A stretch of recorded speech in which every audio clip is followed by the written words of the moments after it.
Hi everyone, my name is Awe and welcome back to my channel. Okay, it's September, can you believe it? And September means back to school, and I wanted to share a couple of my most important tips for starting the school year off on a right note, starting off with enough momentum and on a good foundation for to set yourself up for success for the remaining semester or remaining quarter or whatever your school system is on. After high school and undergrad and now grad school, I've really picked these tips up through my own experience, and I found that they really do help set you off on the right note and really give you a strong foundation to start the school year off on. Before I jump into them, I'd say the most important thing I have to say is that be intentional with how you spend your time.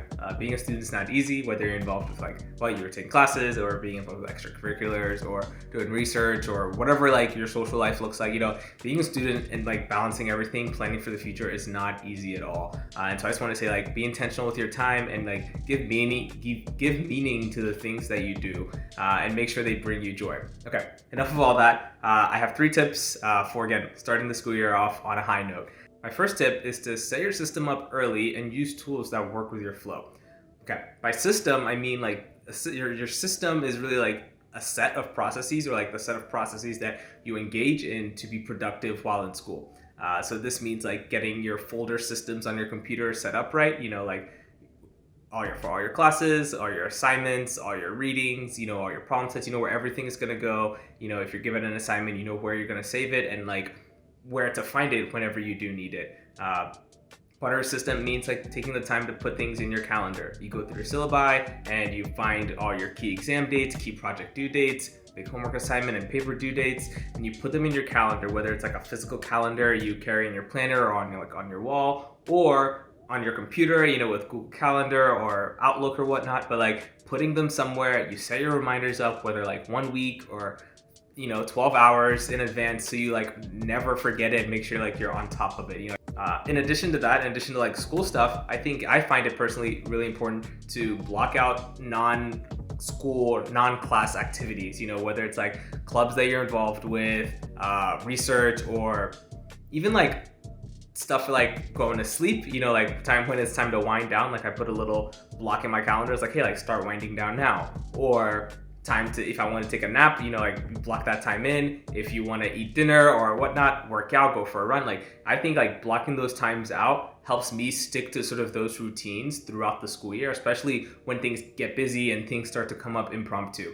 For me, I set up everything and my life lives in Notion. And yeah, you should definitely go look Notion up if you haven't already, but I know where all my notes are going to go. I know where all my different processes, everything's going to happen. I know where I'm going to take notes during class and whatnot. So that's where everything lives for me. I have a to-do list app that I use. I also use a little notebook that I just write everything down. I take that with me everywhere I go. And so I have my systems that work. And so I encourage you to find what works for you and stick with it throughout the whole school year. Or not, actually find what works, or try something and develop a system if you don't have one already, and really try and stick with it, and make sure it works for you. Make it work for you.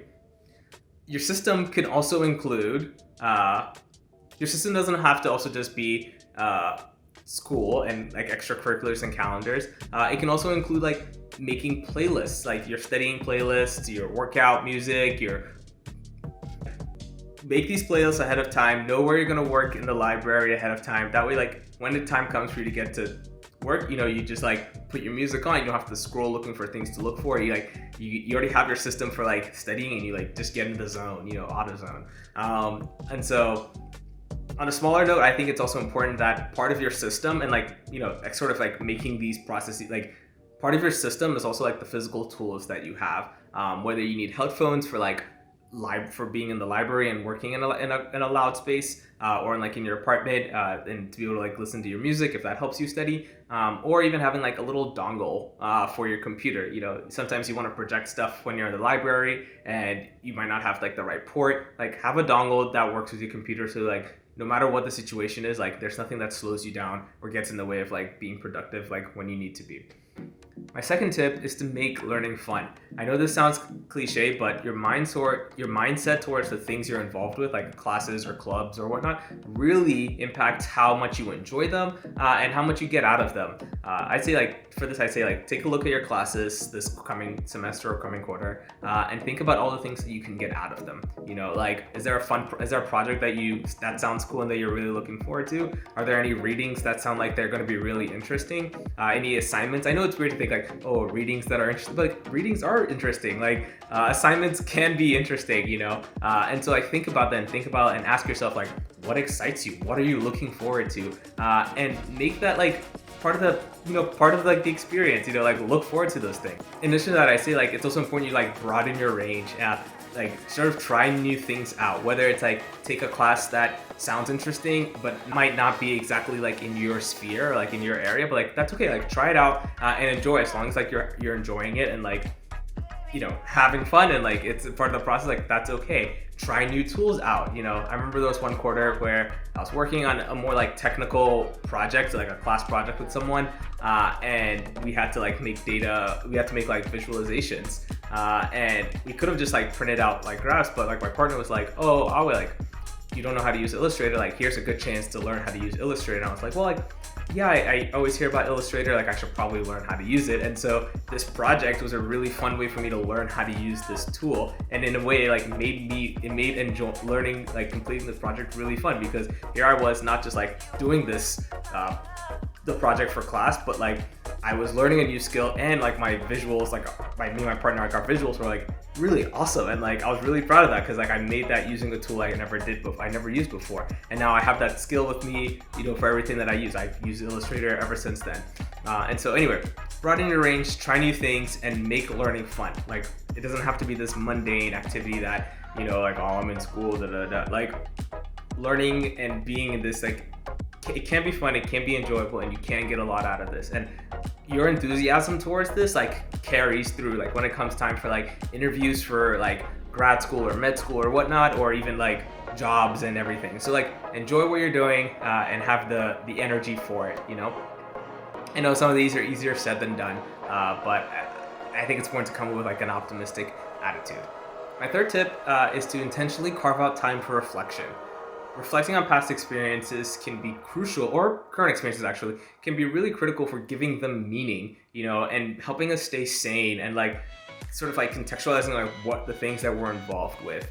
I know the school year gets super busy, homework, assignments, at times it feels every other day there's something going on, and you never have time to breathe. And I think carving this time out, and again, you could block it in your calendar ahead of time, whether it's weekly or bi-weekly, carve out the time to reflect on whether it's content, the things that you're learning, talk about it with someone else, and sort of see how what you're learning fits in the bigger picture of what your degree is, or what the class is sort of going for. Are you hitting all the things the syllabus? It could be content based, but also your reflection can be experiential. Are you volunteering with high school students, or tutoring middle school students? Are you working in the hospital and the emergency department? What are you doing? What are the things you're involved with, and how are the things you're involved with and the things you're experiencing, how do they impact you, and what are you getting out of them?